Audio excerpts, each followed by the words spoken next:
one way to think about it is just kind of basic math. Like if you just look at the numbers, if you were able to improve by 1% each day for an entire year, and those gains compound, you would end up 37 times better at the end of the year. And if you were to get 1% worse, you would whittle yourself almost all the way down to 0. What's interesting here is that everybody wants a transformation, right? Everybody wants a radical improvement, we want rapid success, but we fail to realize that small habits and little choices are transforming us every day already.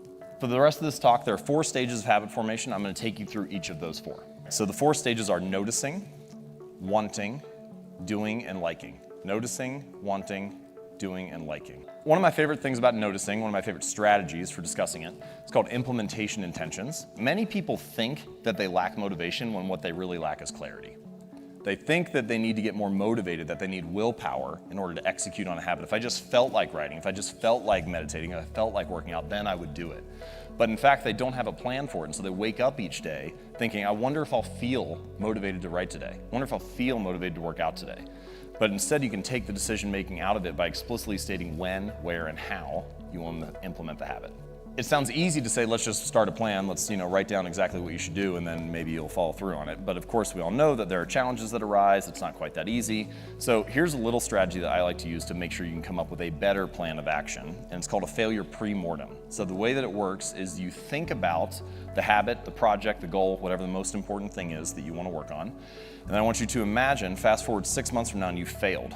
And then tell the story of why you failed. What happened? What challenges did you encounter? What was it that took you off course? Once you have all that stuff laid out on the table in front of you, you can start to make better choices about how to develop a plan. You can start to have if-then plans. So not only do I want to exercise for 20 minutes on Monday at 5 p.m., but also if I do not exercise because I have to take my kid to practice or whatever, then Tuesday morning at 7 a.m. I will go in, right? You can have ways to adjust for these challenges. Stage 2, wanting. One of the most overlooked drivers of habits and human behavior is our physical environment. And this is an interesting insight about our desires. Your environment often influences them. We want things simply because they are an option, right? Simply because they are in front of us at the time. Thankfully, you don't have to be the victim of your environment. You can also be the architect of it. You can decide to design something to make your good behaviors easier and your bad behaviors harder. So, when it comes to habits, if you want to practice your guitar more frequently, put it right in the middle of your living room so that you run across it all the time. If you want to read more, when you make your bed in the morning, take the book you want to read, put it on top of the pillow. When you come back that night, pick it up, read a few pages, go to sleep. Many of our desires are simply shaped because we have an environment that shapes us in that way. So the moral of the story is I've never seen someone stick to positive habits in a consistent fashion in a negative environment. Maybe you can overpower it once or twice, maybe you can have the willpower to do the right thing on one day, but if you're constantly fighting against those forces, it's going to be very hard to follow through. Stage 3, doing. The important insight here, especially for habits, is that in the beginning, the most important thing is just to shut up and put your reps in. Just make sure that you hone the skill, right? And you can start to think of it, the way that I like to think of it is that any outcome that you wish to achieve is just a point along the spectrum of repetitions.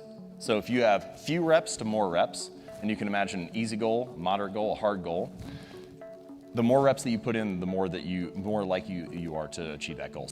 Now, what I like to say is you should optimize for the starting line, not the finish line, right? So often when we think about habits, goals, routines, achievements, it's all about the milestone. We think about how much weight we want to lose, how much money we want to earn, how many subscribers we want to have. It's all fixed on the finish line. But instead, if you can optimize for the starting line and make it as easy as possible to get started and get your reps in, often the outcomes just come as a natural result. Okay, stage 4, liking. The only reason that we repeat behaviors is because we enjoy them, because we like the reward. If we don't enjoy the experience along the way, we're unlikely to stick with it.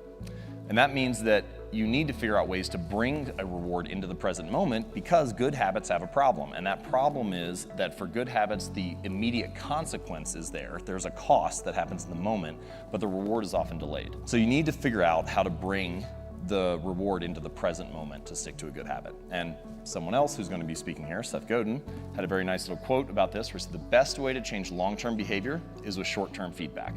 And one way to think about that is that long-term behaviors, sticking with writing for years on end or going to the gym and so on, they have those delayed consequences. So you need a way to enjoy it in the moment. So here's what I think you should do. Get a wall calendar where you can see every day of the year mapped out on it. And then any day that you do your task of writing jokes for 15 minutes, I want you to just put an X on that day.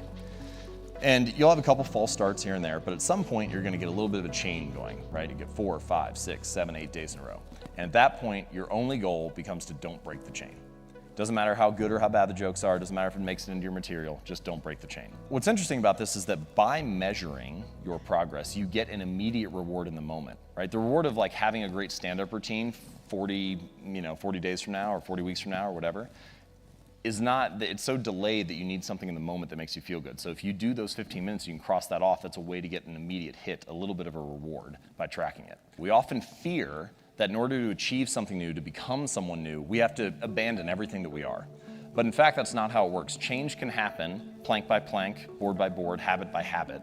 And gradually, you can become someone new. With consistency and repetition, you can actually change not only your results, but actually your identity. Is because the more evidence that we have for a belief, the more likely we are to believe it. So if you go to church every Sunday for 20 years, you believe that you are religious. If you study Spanish every Thursday night for 20 minutes, you believe that you are studious. The actions that you take provide evidence for who you are.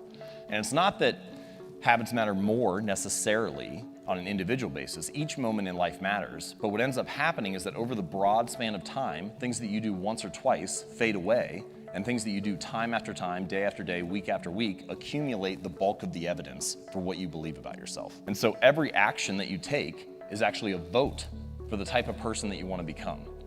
If you want to become someone new, then you can take a new action and begin to accumulate evidence for that identity, for that belief about yourself. And that the more votes that you cast, the more likely you are to win the election. You don't need to be unanimous. You don't have to be perfect all the time. You just need to have the body of work. So true change is actually not behavior change, it's not results change, it's not process change, it's identity change. The goal is not to read a book, it's to become a reader. The goal is not to write a book or write an article, it's to become a writer. The goal is not to run a marathon, it's to become a runner, to become a type of person, to develop an identity. And the way to being something or becoming someone is through doing something. So every time you sit down to write, every time you practice that habit, you are being a writer. Every time you play a sport, you're being an athlete. Every time you practice painting or music or whatever, you're being an artist.